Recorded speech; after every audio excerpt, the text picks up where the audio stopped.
शुक्रिया डॉक्टर रणदीप गुलेरिया आज तक से बातचीत करने के लिए। पूछना चाहूंगी सर कि एयर पोल्यूशन के इस प्रॉब्लम को आप कैसे देखते हैं?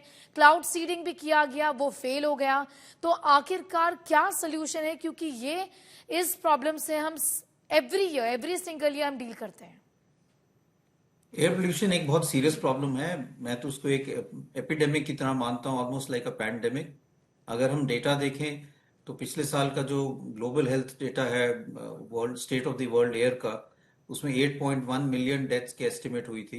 It is a silent killer. So ये नहीं कह सकते कि इस व्यक्ति की एयर पोल्यूशन से डेथ हुई, जैसे हम कहते हैं कि डेंगू से डेथ हुई या कोविड से डेथ हुई। लेकिन डेटा अगर हम देखें तो ये दिल्ली का डेटा भी शो करता है कि जब भी एयर क्वालिटी इस तरह से खराब होती है, अगले 4 से 6 दिन में इमरजेंसी विजिट्स जो है लोगों की सांस के कारण बढ़ जाती है, एडमिशन बढ़ जाती हैं, आईसीयू एडमिशन बढ़ जाती है, कुछ लोग वेंटिलेटर पे आ जाते हैं।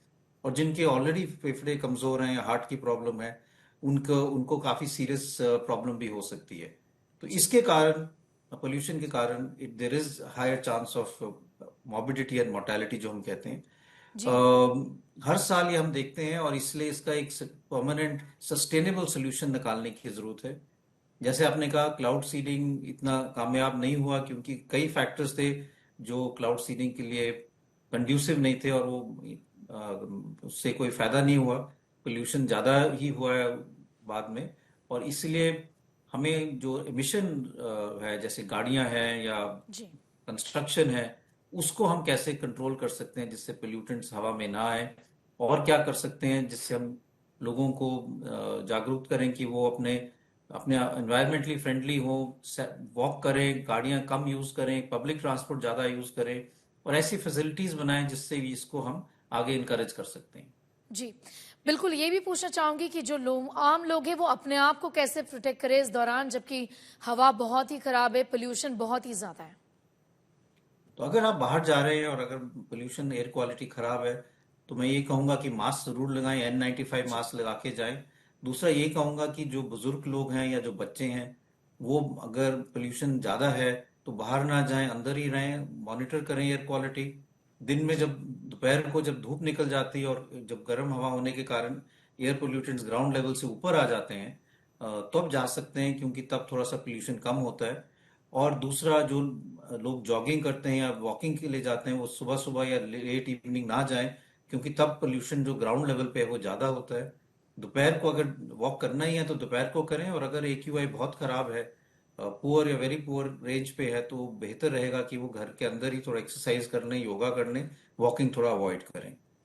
ये लोगों का मानना है कि एयर पोल्यूशन से अस्थमा होता है, और अगर अस्थमा किसी को नहीं है, गंदे हवा को ब्रीथ करने के बाद भी ऐसा एक मानना है कि और कोई प्रॉब्लम्स नहीं हो सकती है।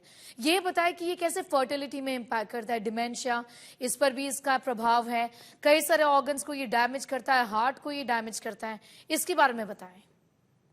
तो एयर पोल्यूशन के बारे में अगर हम देखें तो एयर पोल्यूशन के जो पोल्यूटेंट्स हैं, कुछ तो गैसियस पोल्यूटेंट्स हैं जो सांस की जी। नाली में तकलीफ करते हैं। कुछ पार्टिकुलेट मैटर है जो हम PM2.5 और अल्ट्राफाइन पार्टिकुलेट मैटर की बात करते हैं, ये इतने बारीक हैं, मतलब 1/100th ऑफ ए हेयर। अगर हम हेयर की बाल की बात करें तो उसका भी एक 1/100th ऑफ उसके डायमीटर पे है, तो जी। दिखाई नहीं देते।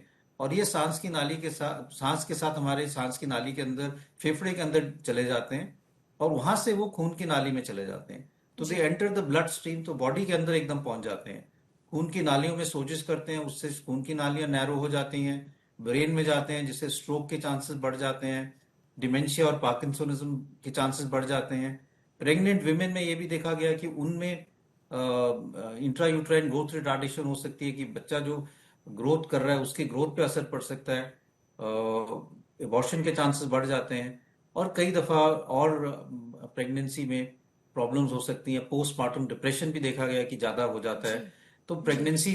प्रेग्नेंट वुमेन को भी और महिलाओं को भी इस एयर पोल्यूशन से काफी नुकसान हो सकता है। बच्चों को हो सकता है, क्योंकि बच्चे जो इस एयर पोल्यूशन की जैसे वातावरण में इतने साल बड़े हो रहे हैं, उनकी लंग ग्रोथ पे भी असर पड़ता है, जिससे उनकी लंग की कैपेसिटी भी कम हो जाती है, और बाद में जाके आगे प्रॉब्लम हो सकती है। जिनको एलर्जी की टेंडेंसी है, जैसे दमा किट है, उनकी जो हम कहते हैं अनमास्किंग ऑफ एस्थमा, की एस्थमा की टेंडेंसी थी लेकिन कंट्रोल में था, पोल्यूशन ज्यादा हुआ तो जो अंडरलाइंग एलर्जिक प्रॉब्लम थी वो एकदम उभर के आ गई, और उनको फिर सांस की तकलीफ होने लगती है, छाती में टाइटनेस होती है, खांसी होने लगती है और इनहेलर या नेबुलाइजर की जरूरत पड़ जाती है। जी। डॉक्टर गुलेरिया, शुक्रिया हमारे साथ जुड़ने के लिए, आज तक के साथ बातचीत करने के लिए। गर्मियों की छुट्टी होने वाली थी, मेरे पापा आने वाले थे, तो हम लोग सभी खुश थे। तो मैं एक बेड पे चढ़ के डांस कर रहे थे, डांस कर रहा था, लेकिन वो पहले ही आ गए। फ्रीज। तो मैं उस समय तो कंटिन्यू नहीं कर सकता था ना, तो फ्रीज फ्रेम टाइप का हो गया। कसम पैदा कर